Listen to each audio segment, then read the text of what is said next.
Assalamualaikum warahmatullahi wabarakatuh.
Innal hamdalillah nahmaduhu wa nasta'inuhu wa nastaghfiruh wa na'udzu billahi min shururi anfusina wa sayyiati a'malina may yahdihillahu fala mudilla lahu wa may yudlilhu fala hadiya lahu.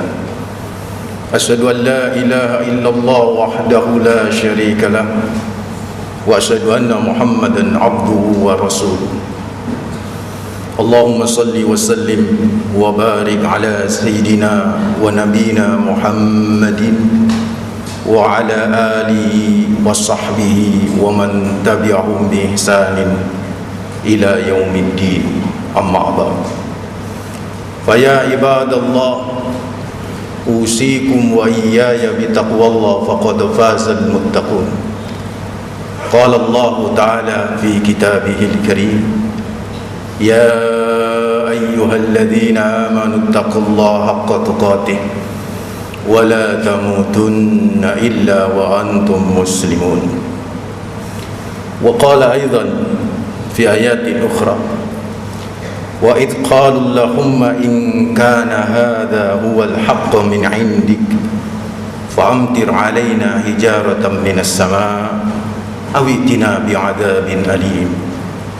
وَمَا كَانَ اللَّهُ لِيُعَذِّبَهُمْ وَأَنْتَ فِيهِمْ وَمَا كَانَ اللَّهُ مُعَذِّبَهُمْ وَهُمْ يَسْتَغْفِرُونَ. وقال رسول الله صلى الله عليه وسلم في حديث شريف: نعمتان مغبون فيهما كثير من الناس الصحة والفراغ.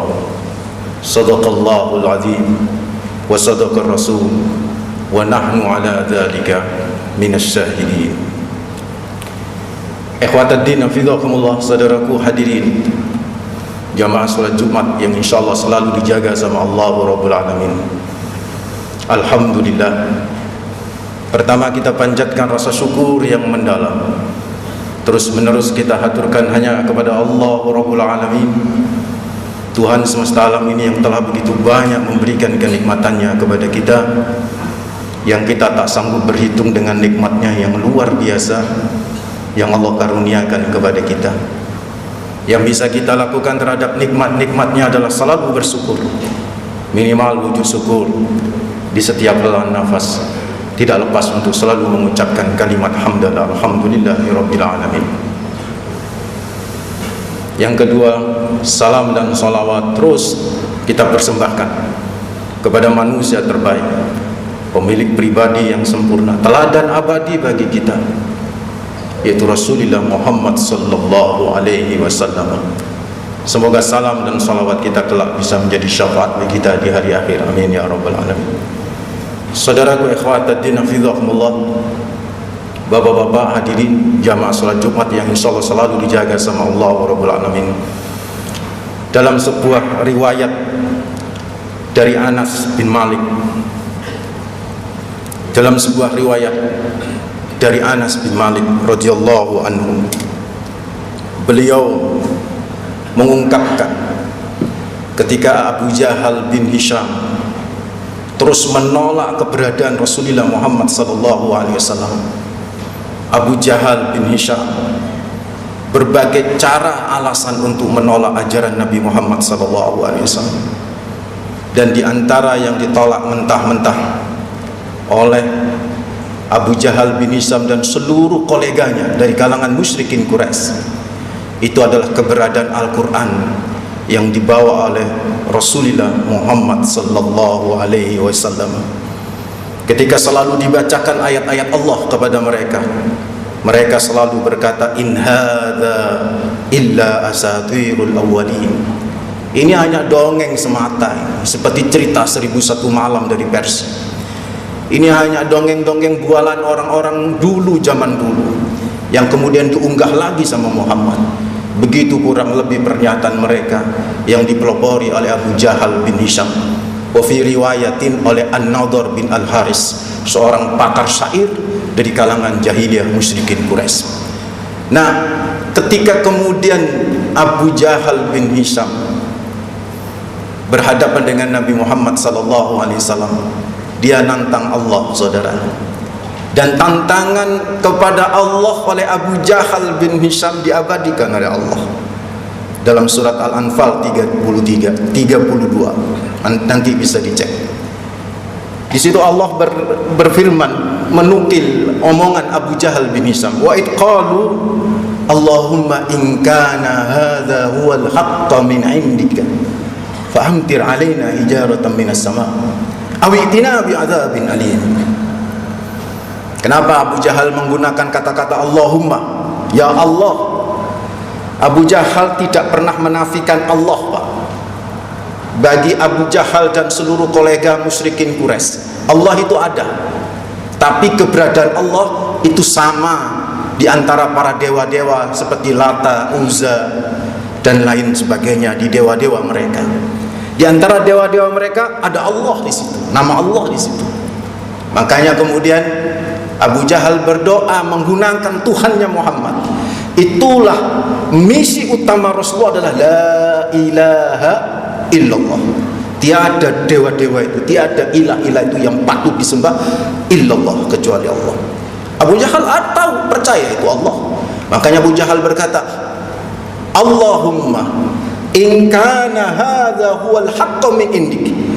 Wahai Tuhan Allah, Tuhannya Muhammad, in kana hadza huwal haqqu min indik, kalau Al-Qur'an yang dikatakan oleh Muhammad ini benar dari sisimu, sebagai kalammu, sebagai firmanmu, dan kami tetap tidak pernah percaya, mau apa? Mau apa kalau kami tidak percaya? Fa'amtir alaina hijaratan minas sama'. Kami tantang kau ya Rabb, kami tantang kau ya Allah. Fa'amtir alaina hijaratan minas sama'. Hujani kami dengan batu dari langit. Hujani kami dengan batu dari langit. Awitina bi'adzabin alim. Kalau kau gak sanggup Tuhan menghujani kami dengan batu dari langit, awitina bi'adzabin alim, maka datangkan kepada kami azab yang lainnya yang lebih menyakitkan. Itu tantangan Abu Jahal, saudaraku. Tantangan Abu Jahal kepada Allah Rabbul Alamin. Apa jawab Allah, saudaraku? Allah menjawab dua hal di ayat yang ke-33. Wa ma kana Allahu liyu'adzibahum wa anta fihim wa ma kana Allahu mu'adzibahum wa hum yastaghfirun. Kata Allah Rabbul Alamin, wa ma kana Allahu liyu'adzibahum wa anta fihim. Allah enggak bakalan mengazab mereka yang nantang-nantang itu. Allah enggak bakalan memberi bala kepada mereka yang nantang-nantang itu.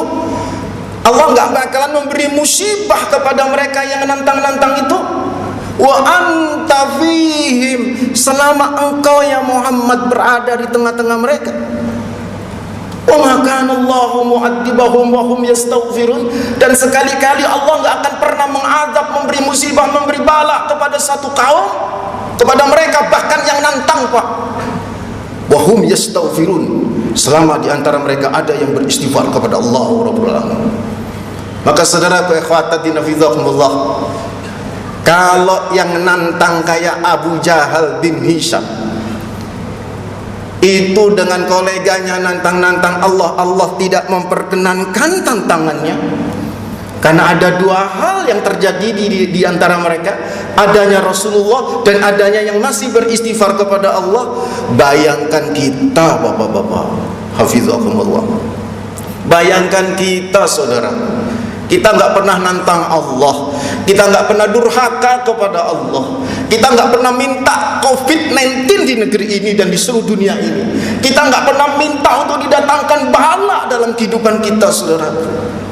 Maka saya yakin, saudara, kalau dua hal ini ada dalam kehidupan kita, Allah nggak bakalan itu, saudaraku, memberikan bala berkelanjutan dan berkelamaan.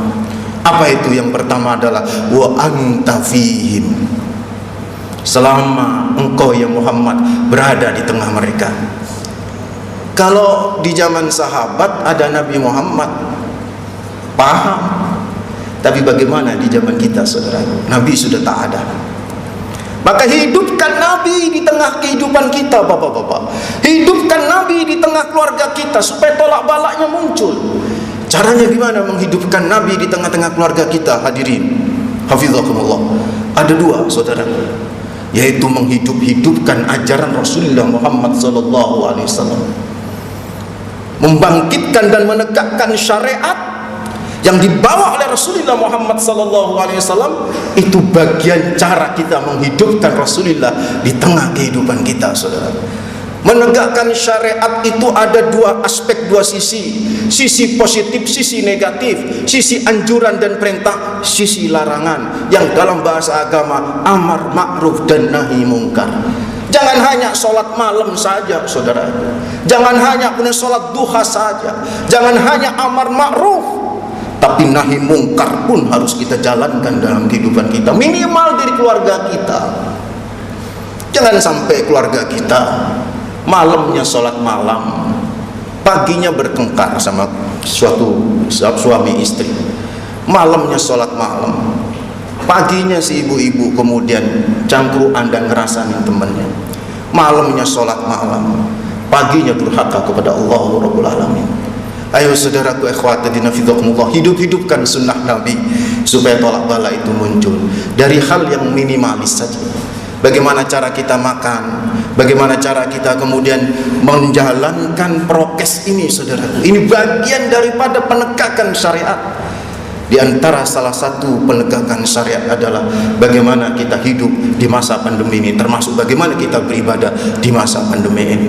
Yang kedua, saudaraku, menghidup-hidupkan Nabi Muhammad SAW di tengah kehidupan kita dengan cara adalah banyak-banyak menyebut nama beliau, dengan bersolawat kepada beliau Rasulullah Muhammad SAW.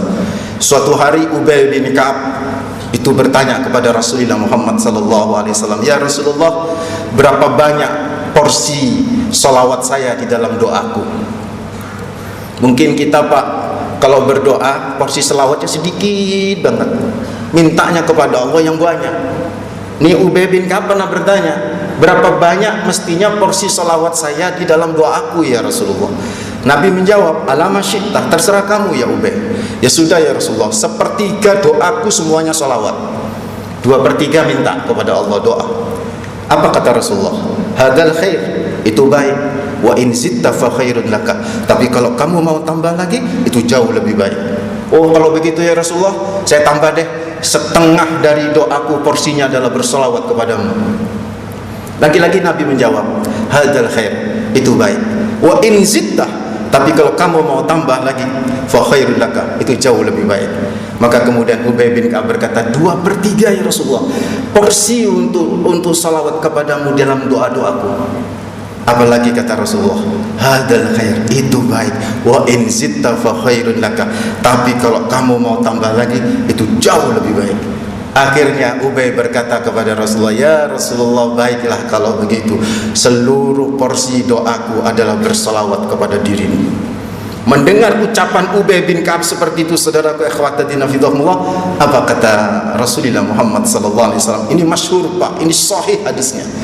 Sahih hadisnya. Apa kata Rasulullah kepada Ubay?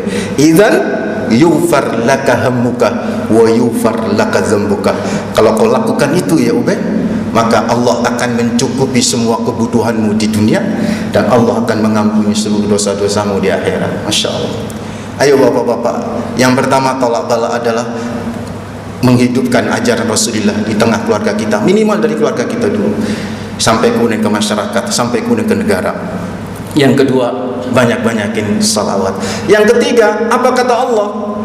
Wa ma kana Allah mu'adzibahum wa hum yastaghfirun. Selama ada yang beristighfar kepada Allah, Allah enggak bakalan memperpanjang Covid ini. Ayo banyak-banyakin istighfar, saudaraku ikhwatatina fidhakumullah, supaya bala ini cepat berlalu, supaya Covid ini cepat diangkat sama Allah Rabbul Alamin. Sudah lelah rasanya kita ini, saudaraku, sudah berbulan-bulan, tapi tetaplah harus sabar dan tetaplah beristighfar. Kata Rasulullah Muhammad SAW, man lazimal istighfar, barang siapa yang membiasakan istighfar, ja'alallahu lahu min kulli dhikin makhraja wa min kulli himmin faraja wa razaqahu min haitsu la yahtasib. Barang siapa yang membiasakan istighfar, Allah jadikan setiap kesulitan jalan keluarnya, dan Allah jadikan setiap kegalauan, kegundahan jiwanya ada sebuah ketenangan. Wa razaqahu min haitsu la yahtasib. Kekuatan istighfar membalikkan sesuatu yang negatif jadi positif, membalikkan sesuatu yang tidak menyenangkan menjadi menyenangkan. Bukankah ketika Nabi Adam alaihissalam itu benar-benar diturunkan oleh Allah Rabbul Alamin dari surga ke dunia, dan beliau beristighfar kepada Allah, Rabbana zalamna anfusana wa illam taghfir lana wa tarhamna lanakunanna minal khasirin. Maka berbaliklah situasinya, meskipun berada di dunia tapi beliau menjadi khalifah fil ardh. Bukankah Nabi Musa, saudaraku ikhwatatina fidhakumullah, dianiaya oleh Fir'aun, tapi dengan kekuatan istighfar, Rabbi inni zalamtu nafsi faghfirli, maka dibalik keadaannya, akhirnya Nabi Musa alaihissalam bisa masuk ke Baitul Maqdis. Saudaraku, bukankah dengan istighfarnya Rasulullah, Allahumma anta rabbi la ilaha illa anta khalaqtani, dan seterusnya, maka berbalik keadaan dari intimidasi yang ada di Makkah Al-Mukarramah berada menjadi Madinah Al-Munawwarah. Istighfar merubah segalanya, saudara. Ayo rubah kondisi kita sekarang ini. Satu, dengan ajaran Rasulullah. Dua, dengan bersalawat. Tiga, dengan banyak-banyakin istighfar. Mudah-mudahan bermanfaat. Aqulu qouli hadza wastaghfirullah li wa lakum innahu huwal ghafurur rahim.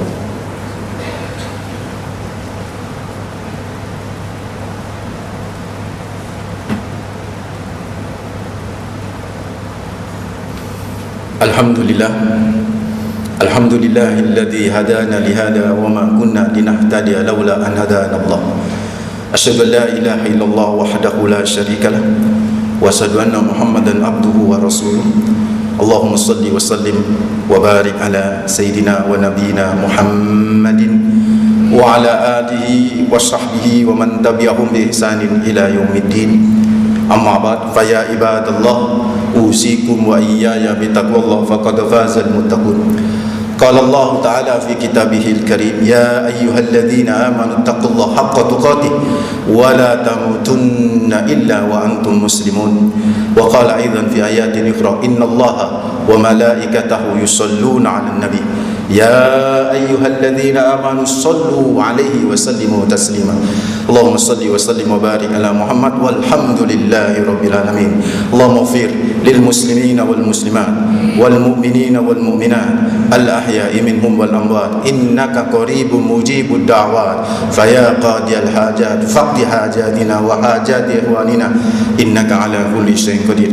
Rabbana zalamna anfusana wa illam taghfir lana wa tarhamna lanakunanna minal khasirin. Rabbana la tuzigh qulubana ba'da idh hadaitana wa hab lana min ladunka rahmah innaka antal wahhab.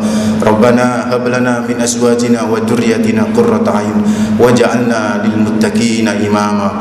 Allahumma inna nas'aluka al-afiyah min kulli bala wa shifaa'a min kulli da wa an tahfadhana min kulli waba wa an tahfadhana min kulli waba wa an tahfadhana min kulli waba.